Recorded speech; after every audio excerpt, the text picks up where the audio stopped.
आज की इस वीडियो में हम बात करेंगे कीमत के संदर्भ में मार्शल के दृष्टिकोण के बारे में। उन्होंने किस तरह से कीमत का निर्धारण किया और इसमें किन किन चीज़ों का प्रयोग हुआ। तो मार्शल के अनुसार वस्तु का मूल्य उस वस्तु की मांग तथा उस वस्तु की पूर्ति के द्वारा निर्धारित होता है। मार्शल ने क्या कहा कि किसी भी वस्तु का मूल्य जो है उस वस्तु की डिमांड तथा उस वस्तु की सप्लाई के द्वारा निर्धारित होता है। साथ ही वस्तु की मांग जब वस्तु से मिलने वाली जो होती है उपयोगिता पर निर्भर करती है तथा वस्तु की सप्लाई उसकी उत्पादन लागत पर निर्भर करती है। हमें इस बात को जानना पड़ेगा कि वस्तु की जो डिमांड है उस वस्तु से मिलने वाली यूटिलिटी पर डिपेंड करती है और वस्तु का जो सप्लाई है उसकी प्रोडक्शन कॉस्ट पर निर्भर करती है।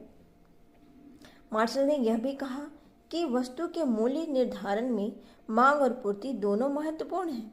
यह बात अलग है कि परिस्थितियों के अनुसार कभी कभी मांग प्रभावपूर्ण हो जाता है तो कभी कभी पूर्ति बलशाली हो जाती है।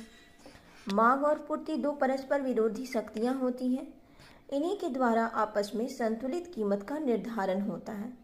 तो यहाँ पे हम देख सकते हैं कि यहाँ मांग का संबंध उपभोक्ता से है और सप्लाई का संबंध उत्पादक से है। उपभोक्ता हमेशा चाहेगा कि कीमत कम से कम हो और उत्पादक हमेशा चाहेगा कि कीमत ज़्यादा से ज़्यादा हो।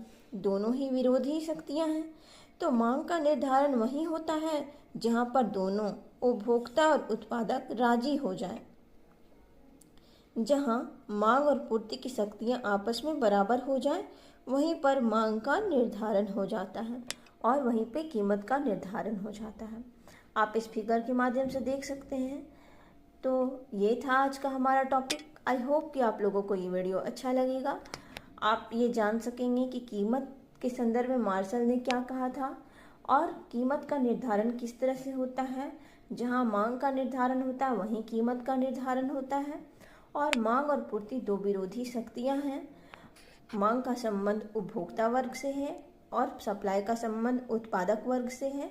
ये सारी चीज़ें आप लोग इस वीडियो के जरिए जान सकेंगे और ये भी जानेंगे कि मांग जो है किस तरह से डिपेंड होता है, वो यूटिलिटी पर डिपेंड होता है और सप्लाई जो है प्रोडक्शन कॉस्ट पर डिपेंड करता है। तो ये सारी चीज़ें मैं आपको इस वीडियो के माध्यम से बताना चाहती थी कि मांग और पूर्ति किस तरह से निर्धारण होता है, कीमत का निर्धारण किस तरह से होता है और मार्शल का दृष्टिकोण क्या है। तो आई होप कि आप लोग को ये वीडियो अच्छा लगेगा। Thank you for watching my video. Please like and subscribe. Thank you.